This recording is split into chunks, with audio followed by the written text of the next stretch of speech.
Good morning students. आज का हमारा लेसन है 12 गुस्से का अंत, जो एक प्रेरक कहानी है।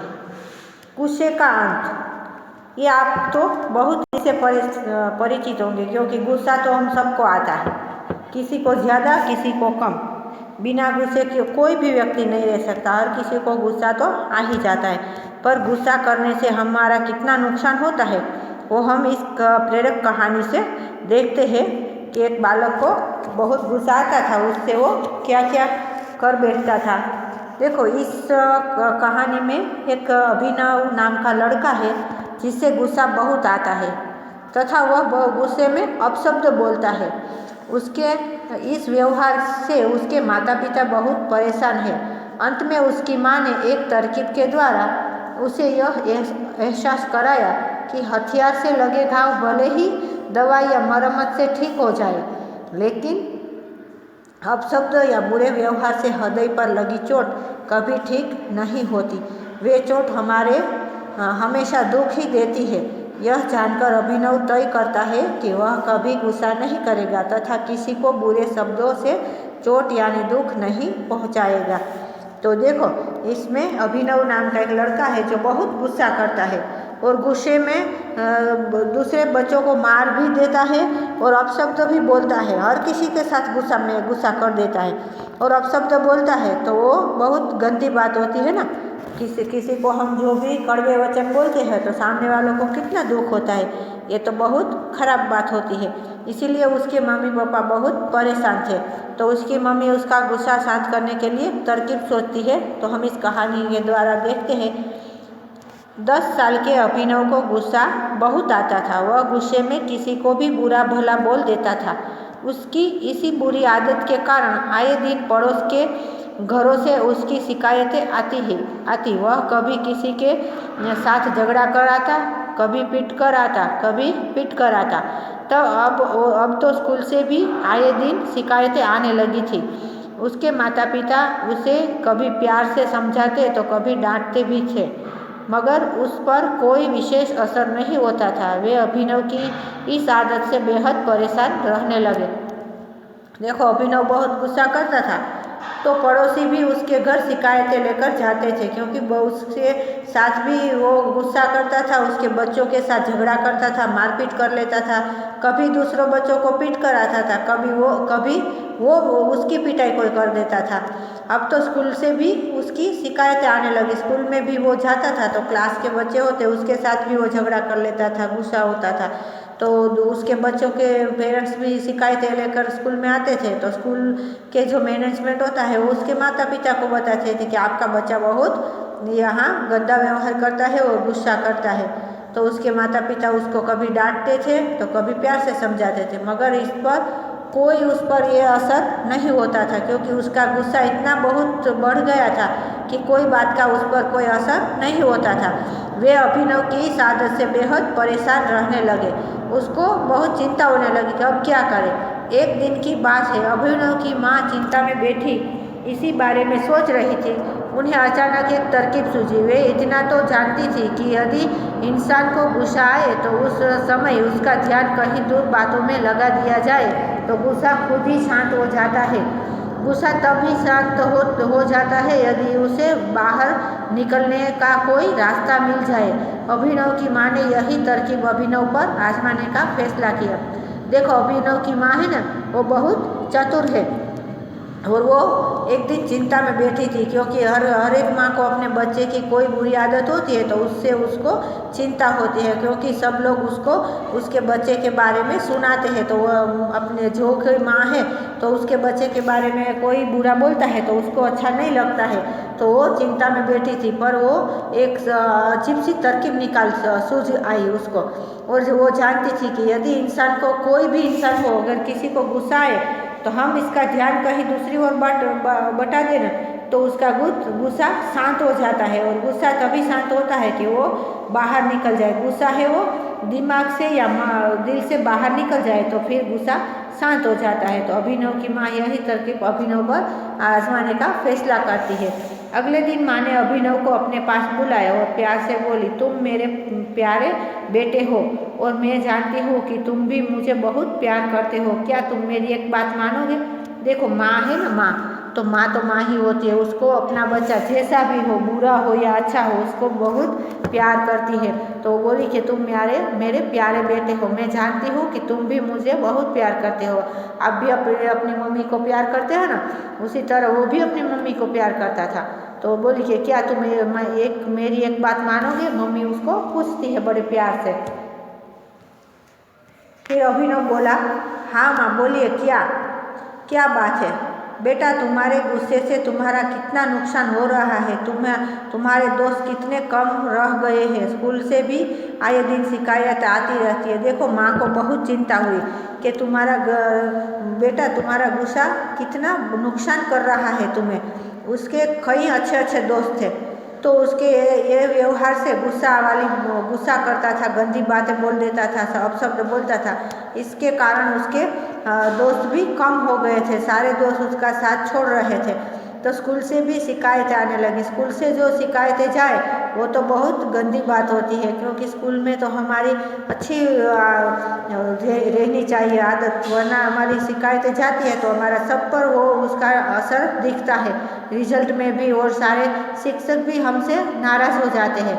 तो हमारे स्कूल में से कभी कंप्लेंट ना आए, इसका हमें ध्यान रखना चाहिए।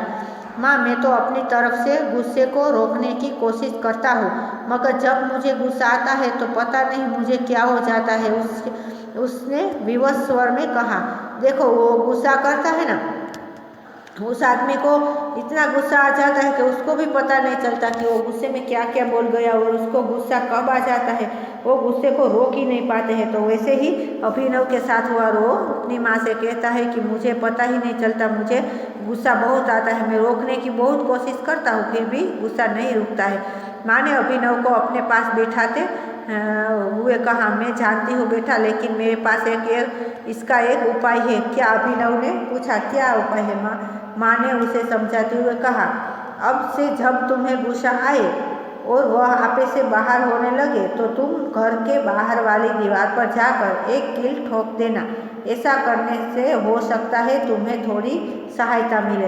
देखो, यहाँ दिख रही है ना, अभिनव के घर के बाहर वाली दीवार है, सामने वाली, उसमें उसकी माँ बोलती है कि अब तुम्हें जब भी गुस्सा आए तो एक कील वहाँ जाकर ठोक देना, तो उससे तुम्हारा गुस्सा निकालने में सहायता होगी। अभिनव को इस सलाह पर हैरानी तो बहुत हुई, पर वह मान गया।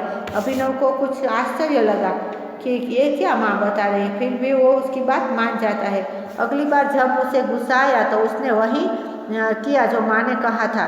ऐसे ही कुछ दिन बीतते गए। जब उसे गुस्सा आता तो वह दीवार में एक कील ठोक देता। पिछले कुछ दिनों तक तो उसे बहुत सारी कीलें ठोक दी, फिर धीरे धीरे वह क्रम कम होता गया। अभिनव को दीवार में कील ठोकने के बदले अपने गुस्से पर काबू पाना ज़्यादा आसान लगने लगा। एक दिन ऐसा भी आ गया जब उसने दीवार में कीलें ठोकने एकदम बंद कर दी।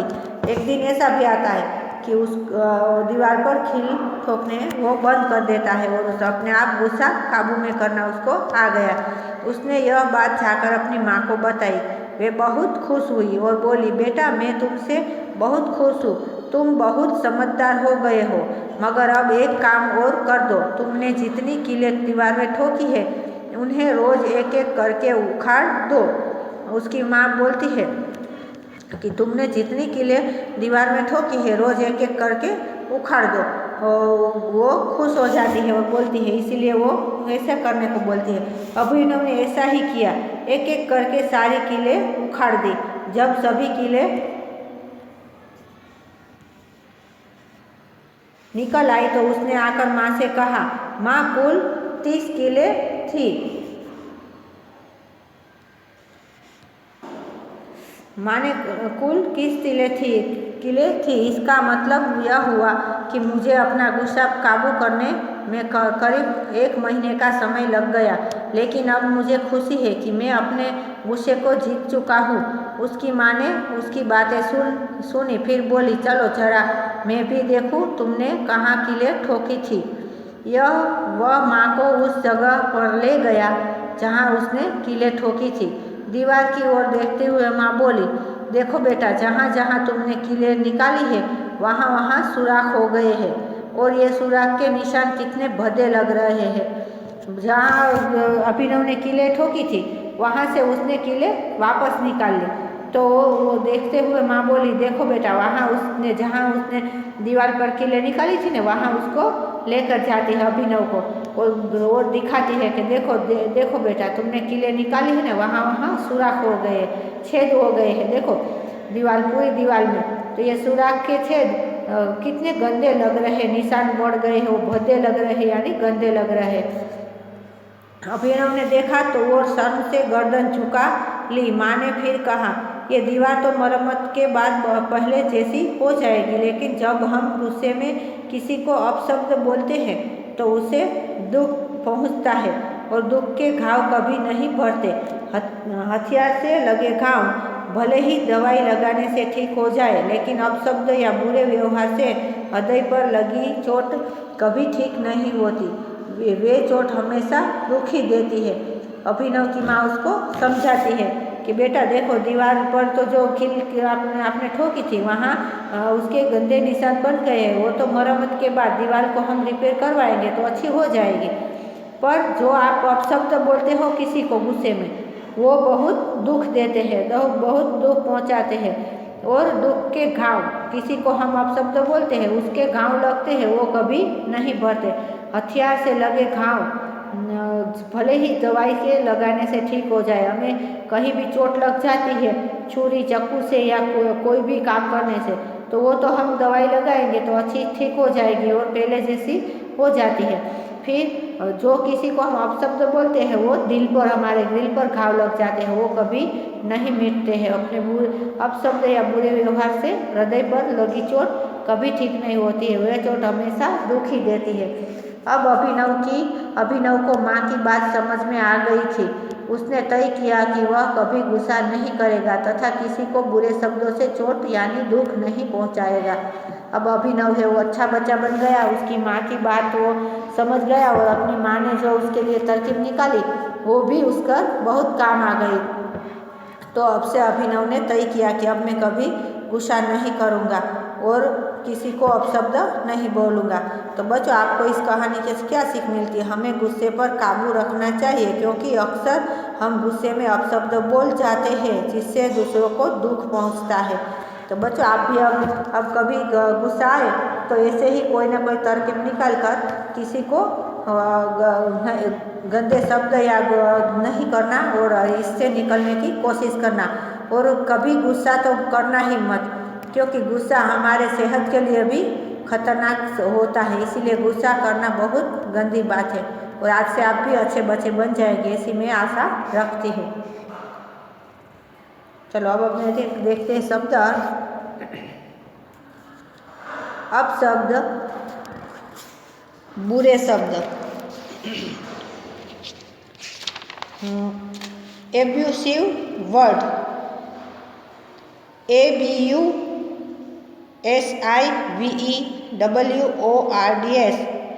Abusive words. सुराख, छेद, होल, HOLE, होल। भद्दे, खराब, गंदे, डर्टी, DIRTY, डर्टी। घाव, जख्म, वाउंड, WOUND, वाउंड। तरकीब, उपाय, तरीका, आइडिया, IDEA, आइडिया। फैसला, निर्णय, निश्चय, डिसीजन, DECISION, डिसीजन। दिल, हृदय, मन, HEART, हार्ट। व्यवहार, बर्ताव, बिहेवियर, BEHAVIOUR, बिहेवियर। अब हम देखते हैं भाषा ज्ञान। तो भाषा ज्ञान में देखो, ग्रामर है, व्यक्तिवाचक संज्ञा में राइट का निशान लगाइए। संज्ञा का व्यक्तिवाचक संज्ञा है, संज्ञा के बारे में तो मैंने आपको पहले कई बार समझा दिया है, फिर भी आज कहती हूँ कि व्यक्तिवाचक संज्ञा के जो किसी एक व्यक्ति के बारे में बताया जाता है, वो उसका नाम होता है, उसको व्यक्तिवाचक संज्ञा बोलते हैं। तो देखो इसमें 3 ऑप्शन दिए हैं, उसमें से सही ऑप्शन है उसके सामने हम राइट का निशान लगाएंगे। अभिनव, माँ और दोस्त। जो किसी एक व्यक्ति के बारे में बात करता है उसको व्यक्तिवाचक संज्ञा बोलते हैं। तो अभिनव है उसमें राइट आएगा, माँ और दोस्त दोनों में नहीं आएगा। सुराग, कहानी, रमा, तो रमा है वो व्यक्तिवाचक संज्ञा है, उसमें राइट आएगा। देश, आगरा, शहर, तो आगरा है वो व्यक्तिवाचक संज्ञा में आएगा, उसमें भी राइट का निशान। चढ़ाई, सचिन, बहाव, सचिन है उसमें आएगा, वो भी व्यक्तिवाचक संज्ञा है। क्रिकेट, खेल, दौड़, तो क्रिकेट में आएगा। इससे आपको पता चला ना कि कोई एक वस्तु है जो इसके बारे में बात की जाती है, उसका नाम हो, उसी को व्यक्तिवाचक संज्ञा कहते हैं। कैसी एक ही वस्तु की और जो शीर्ष वस्तु है उसके बारे में। माँ है तो माँ शब्द है उसको व्यक्तिवाचक नहीं बोल सकते, क्योंकि वो खाली हमारी माँ नहीं होती है, किसी की भी माँ हो सकती है, पशु पक्षी की भी माँ होती है, बच्चों हम मनुष्यों की भी माँ होती है। तो कोई एक माँ की बात नहीं है। और दोस्त भी, तो दोस्त में भी ऐसा है, कोई एक दोस्त के बारे में बात नहीं की गई है। इसीलिए तो हमें इसमें यही बताया गया है कि किसी एक वस्तु के बारे में जिसके बारे में बताया जाए उसको व्यक्तिवाचक संज्ञा कहते हैं। और दूसरा क्वेश्चन है, जो शब्द वाक्य में कर्ता, क्रिया, कर्म आदि का पारस्परिक संबंध बताते हैं उन्हें कारक कहते हैं। दिए गए वाक्यों में सही जगह पर कारक से, पर, की, के लिखकर खाली जगह भरिए। तो देखो ये शब्द है जो वाक्य में कर्ता, क्रिया, कर्म आदि का पारस्परिक संबंध बताते हैं, दोनों शब्दों के बीच में उसको जोड़ता है, उसको कारक शब्द कहते हैं। बाघ के आते ही सब जानवर ओट में हो जाते हैं। यह राजसी शान से चलता हुआ तेजी से आगे बढ़ता है। बाघ की कई और खूबियाँ भी है, यह बिना बात किसी पर हमला नहीं करता। तो इसके आपको पता चला ना कि जो वाक्य किसी शब्द के साथ जोड़ता है उसको कारक कहते हैं। तो इसमें है के, से, की, पर, ये सब कारक शब्द है। अब हम देखते हैं क्वेश्चन नंबर 3। जिसके विषय में कुछ कहा जाए उसे उद्देश्य कहते हैं, और उद्देश्य के विषय में जो कुछ भी कहा जाए उसे विधेय कहते हैं। जैसे राम सो रहा है, तो राम है वो उद्देश्य और सो रहा है वो विधेय है, विधेय वाक्य है। तो हमें पता चला ना बच्चों आपको कि जिसके बारे में बताया जाए उसे उद्देश्य बोलते हैं, और जो वो उद्देश्य के बारे में जो बताया जाए उस वाक्य को विधेय कहते हैं। तो हम देखते हैं यहाँ नीचे दिए गए वाक्यों में उद्देश्य पर गोला लगाइए और विधेय को रेखांकित कीजिए। पहला वाक्य, अभिनव के माता पिता परेशान रहने लगे। उसमें अभिनव है वो उद्देश्य है और विधेय क्या है, माता पिता परेशान रहने लगे, वो विधेय है। પછી उन्हें अचानक एक तरकीब सूझी, तो उन्हें वो उद्देश्य है, अचानक एक तरकीब सूझी वो विधेय है। अभिनव को इस सलाह से हैरानी हुई। अभिनव को शब्द है उस पर गोला लगाते हैं और वो है उद्देश्य, और इस सलाह से हैरानी हुई वो विधेय है। उसने काफ़ी सारी कीलें ठोक दी, तो उसने है वो विधेय, उद्देश्य, और काफ़ी सारी कीलें ठोक दी वो विधेय।